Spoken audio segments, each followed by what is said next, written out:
श्री विष्णु और माता लक्ष्मी वैकुंठ में निवास करते हैं। एक दिन वैकुंठ धाम में बहुत मनोरम दृश्य था। माँ लक्ष्मी श्री विष्णु के साथ शेषनाग पर बैठकर अलग अलग लोक कल्याण के विषयों पर चर्चा कर रहे थे।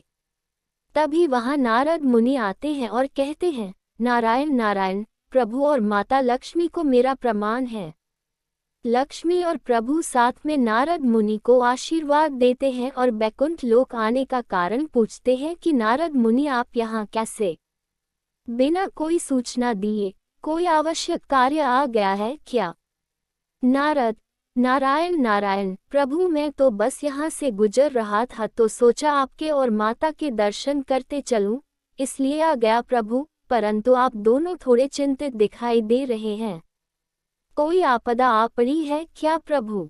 श्री विष्णु, नहीं नहीं नारद मुनि, हम तो बस तीनों लोकों की लीलाओं को देख रहे थे। तभी माता लक्ष्मी ने प्रभु से कहा कि वह भी पृथ्वी लोक पर जाना चाहती है और देखना चाहती है कि पृथ्वी लोक पर लोग कैसे जीवन यापन करते हैं।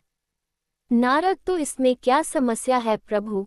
माता लक्ष्मी के बहाने आप भी पृथ्वी लोक की यात्रा कराइए।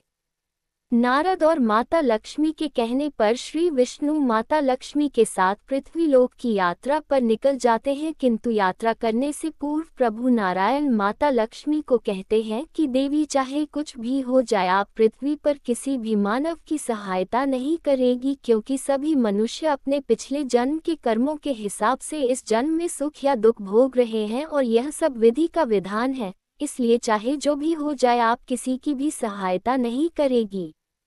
माता लक्ष्मी श्री विष्णु की शर्त को मान लेती हैं और दोनों लोग पृथ्वी लोक की यात्रा पर निकल जाते हैं। भूलोक की यात्रा के दौरान माता लक्ष्मी तरह तरह के पहाड़, झरने, फूल, पक्षी और जानवर देखकर बहुत प्रसन्न होती हैं। माता लक्ष्मी को पृथ्वी लोक पर कुछ समय और बिताने का मन करता है, इसलिए वह श्री विष्णु से कहती है कि प्रभु मुझे पृथ्वी लोक पर कुछ समय और रहना है, क्या मैं यहाँ कुछ समय के लिए और रह सकती हूँ?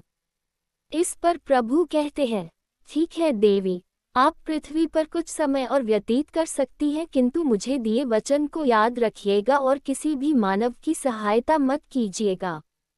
इतना कहते ही प्रभु अंतर्ध्यान हो जाते हैं और माता लक्ष्मी पृथ्वी लोक की यात्रा पुनः प्रारंभ कर देती है।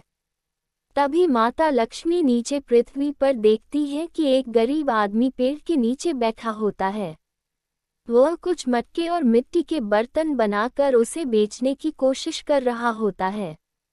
गरीबी और भूख के चलते उस आदमी की आंखें धंसी होती है, छाती की हड्डी बाहर से ही दिख रही होती है, पेट और पीठ एक में ही चिपके हुए दिख रहे होते हैं। शरीर पर एक मैला फटा पुराना बनियान पहने होता है। वह आदमी पेड़ के नीचे अकेले नहीं होता, बल्कि उसके 4 छोटे छोटे बच्चे भी बेचने में अपने पिता की सहायता कर रहे होते हैं, लेकिन कोई भी आदमी उनसे कुछ भी सामान नहीं खरीद रहा था।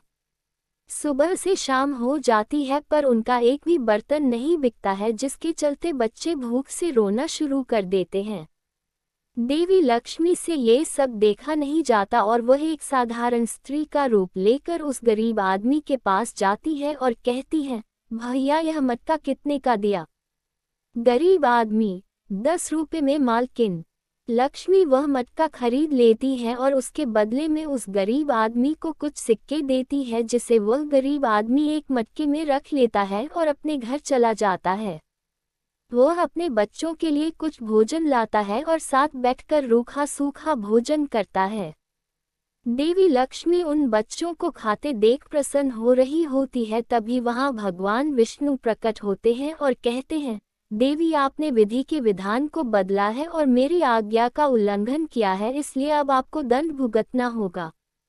लक्ष्मी, प्रभु मुझसे भूल हो गई, कृपया मुझे क्षमा करें।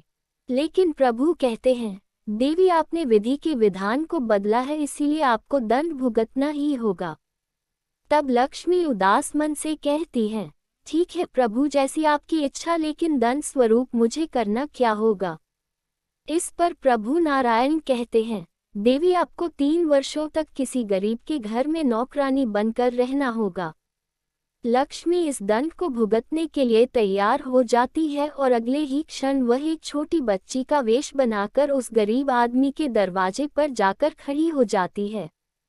वह गरीब आदमी उस बच्ची को देखता है और कहता है, कौन हो तुम और इतनी रात को यहाँ क्या कर रही हो? लक्ष्मी, मेरा नाम लक्ष्मी है और मेरा दुनिया में कोई नहीं है। क्या आप मुझे कुछ खाने को दे सकते हैं? बदले में मैं आपके घर का सारा काम कर दिया करूंगी। ये सुनकर वह गरीब आदमी कुछ पल सोचता है और कहता है, देखो बेटिया, हम धनी तो नहीं है लेकिन जो रूखा सूखा हम खाते हैं वह तुम्हें भी खिला सकते हैं। तुम चाहो तो यहाँ रह सकती हो। इतना कहकर वह गरीब आदमी माता लक्ष्मी को अंदर ले जाता है और खाने के लिए देता है। अगले ही दिन से माता लक्ष्मी गरीब आदमी के सभी कामों में हाथ बटाना शुरू कर देती है। लक्ष्मी उसके साथ बैठकर मिट्टी के बर्तन और दिए बनाने शुरू कर देती हैं।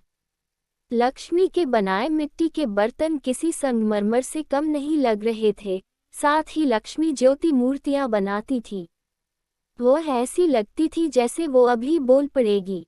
इसलिए धीरे धीरे गरीब आदमी के सभी मिट्टी के बर्तन और मूर्तियां बिकना शुरू हो गई और कुछ ही समय बाद वह गरीब आदमी धनवान होने लगा और कुछ समय बाद अपने गांव का सेठ बन गया। एक दिन उस आदमी और उसके बच्चों ने यह फैसला किया कि उनकी जिंदगी में ये बदलाव लक्ष्मी के आने के बाद ही हुआ है। इसलिए वह लक्ष्मी के लिए ढेर सारे गहने, कपड़े और मिठाई लेकर उसके कमरे में गए, लेकिन वहां उन्होंने देखा कि कमरा खाली पड़ा हुआ है। अभी वह सब लक्ष्मी को आवाज देना शुरू करते हैं। कुछ ही पल बाद एक दिव्य रोशनी से मां लक्ष्मी साक्षात प्रकट होती है, जिसे देखते ही वह आदमी समझ जाता है कि यही वह लक्ष्मी है जो बीते 3 वर्षों से उसके यहाँ नौकरानी बनकर रह रही थी। ये देखते ही वह आदमी माता लक्ष्मी के चरणों में गिर जाता है और उसे क्षमा याचना करता है। गरीब आदमी, माता मुझे क्षमा कर दीजिए, मैंने आपको पहचाना नहीं और आपसे मैंने मजदूरी करवाई। लक्ष्मी, कोई बात नहीं पुत्र, इसमें तुम्हारी कोई गलती नहीं है, ये सब तो विधि का विधान है। लक्ष्मी को साक्षात देखने के बाद आदमी और उसके बच्चे माता लक्ष्मी को प्रणाम करते हैं और उनसे आशीर्वाद मांगते हैं। इस पर देवी लक्ष्मी उन्हें सदा धनवान रहने का आशीर्वाद देकर वहां से बैकुंठ धाम की ओर निकल पड़ती है। तो दोस्तों, कैसी लगी आपको कहानी?